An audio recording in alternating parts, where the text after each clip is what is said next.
We are Mary Davis, Deanna Gradwell, and Sarah Helwig, and we did our Super Sleuthing project on 3-day eventing and the nutrition and exercise required to succeed. Eventing consists of 3 phases: dressage, cross-country, and show jumping, where at the end of the 3 phases, the person with the lowest score wins. Here is the compilation video to show you how each of the 3 phases of eventing. It's got great swing, great cadence and rhythm. Lauren sits very, very well on the horse. Lovely. For as long as she stays over 68%, and it looks like she will.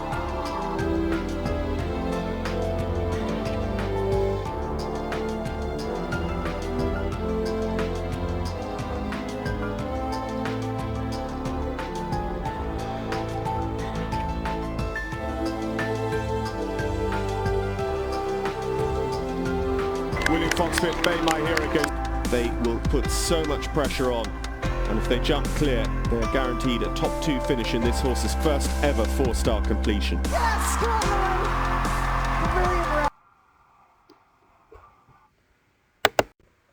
Riders are required to wear a helmet and safety vest when going cross-country, with most riders choosing to also wear an air vest that blows up like an airbag when a rider falls. A new feature in eventing has been frangible pins that allow a solid jump to collapse when a horse hits it to prevent a rotational fall. I know a lot of video people are wearing them how now, the and safety so far vests quite a work. few people that have had falls said that they got up and walked away and, you know, without bruising, and I think, you know, it will save, in my instance, ribs and things, I think, quite possibly. So we have to look at all aspects really in the sport.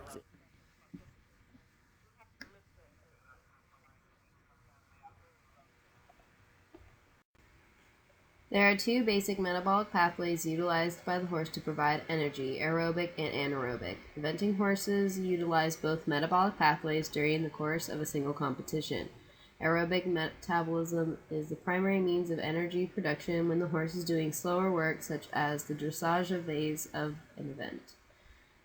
At these lower speeds, the horse burns dietary fat and body fat as a primary fuel source. The anaerobic pathway is totally dependent on the carbohydrate from grains to produce energy. Carbohydrates from the diet are broken down and stored in the muscle as glycogen and provide quick bursts of energy to the horse. Anaerobic metabolism is used during the show jumping phase of an event. A combination of both metabolisms is used during the cross-country phase.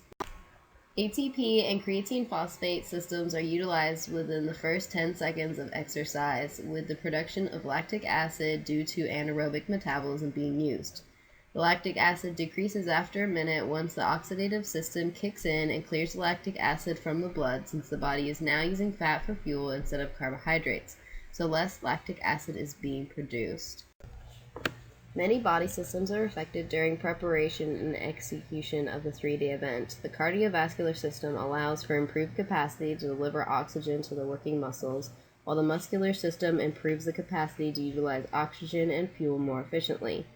Supporting structures such as bones, tendons, ligaments, and muscles increase in the size and strength, and the temperature regulating system allows for greater ability to lose body heat during exercise, thus avoiding excessive increase in body temperature. The central nervous system is also involved in the improvement of the neuromuscular coordination, which means the horse is better able to complete the skills required for its particular discipline. All of these adaptations allow the fit horse to exercise more efficiently as well as perform more work before fatiguing. Tired horses are more likely to take a misstep or overextend themselves, so proper conditioning may also prevent injury to muscle and supporting structure. As you can see, it takes time to improve the condition of the horse. An increase in VO2 max means a horse is able to consume more oxygen with each breath. If a horse is able to inhale more oxygen, then the body can continue to perform aerobic respiration, which prevents a buildup of lactic acid in the blood that causes fatigue. The increases in red blood cells, capillaries, mitochondria, and aerobic enzymes all mean the body can take that oxygen and transport it more efficiently to the muscles that need it. The muscle fiber is then able to continue efficiently performing aerobic respiration so that the horse can exercise longer. An increase in bone density and strengthening of tendons and ligaments takes the longest and requires exercise at higher speeds to achieve an increase in bone density. Tendons and ligaments have shown in some studies that they only respond to exercise when they are still developing in the younger horse. This means that even though training horses at a young age has gotten a bad rep over the years, it may actually improve vital to having stronger supporting structures if they are given slow, gradual training to build this up. Now we will shift focus from exercise and conditioning to the nutrition requirements of the average 3-day eventing horse. When balancing a horse's diet, it's important to take into account how much energy, fat, and protein is needed, as well as which vitamins and minerals will need to be supplemented. The main component of any horse's diet should be forage. However, 3-day eventing horses require additional supplementation in the form of high carbohydrate and fat feeds to meet the increased nutrient demands of training and competition. When deciding what to feed, it is important to know that energy can be obtained from carbohydrates found in forages and grain as well as from protein and fat. Protein requirements for the 3-day eventer will remain the same as those needed by horses at maintenance, but the energy required for work depends on the amount of time spent working and the intensity of the work. Nutritional programs are divided into 2 categories, those for long, low-intensity activities and those for short, high-intensity activities, such as eventing.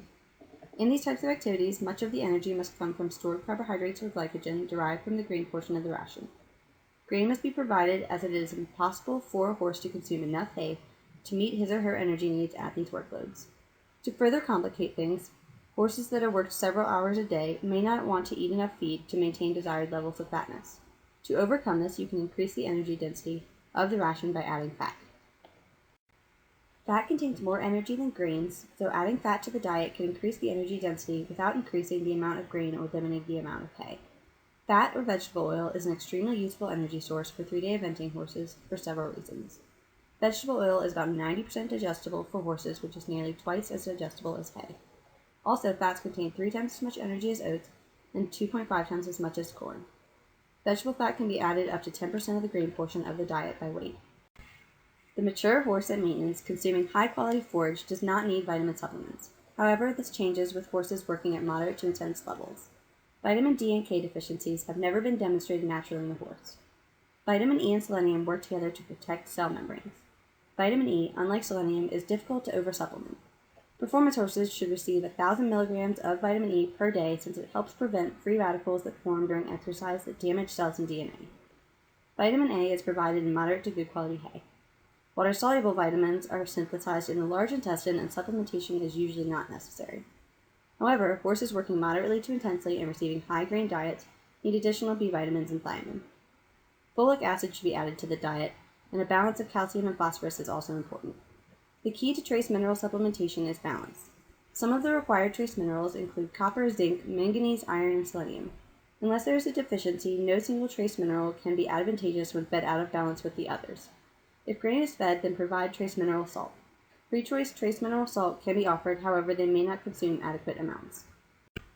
Joint supplements are a major component of an event horse's supplement regime because of the stress of the 3 phases put on the horse. Most riders feed some sort of oral supplement such as Cosequin, but many also provide an IV or IM joint supplement such as Adequan or Legend to give their horses an extra boost. Almost all joint supplements have glycosaminoglycans that make up the cartilage in joints because it is believed that providing these will help lubricate and prevent cartilage wear from occurring as quickly. Many joint supplements also provide hyaluronic acid that is in the synovial fluid of joints. Electrolytes tend to be given daily to these horses to help with salts lost in sweat, but it has been shown that for maintaining hydration at a competition, it is best to only give electrolytes a few days before and after the day of competition to increase water intake. GI supplements are commonly given since these horses are in high-stress environments a lot for competitions, and these horses tend to be a little high-strung due to how fit they are. Supplements can help prevent colic and the incidence of ulcers so that these horses can perform at a high level. Performance horses must maintain proper hydration to transport materials to and from the cells within the body and to synthesize and repair body tissues. For performance horses, water is lost from the body primarily in sweat. Eventing horses cool themselves by dissipating heat through sweat, especially during the most intensive phase of cross-country. This results in both loss of water and electrolytes. Loss of electrolytes causes fatigue, muscle weakness, and decreases in thirst response from dehydration. To replace the water lost from the body, performance horses should have free access to fresh, clean water. Ice-cold water should be avoided for horses still hot and sweaty from exercise, since cold water may cause shock to their system. Avoid adding electrolytes directly to the water, for some horses may not drink the water and therefore will become more dehydrated. Following the exercise, electrolytes should not be given to a horse that is dehydrated. Instead, the horse must be rehydrated before electrolytes are provided.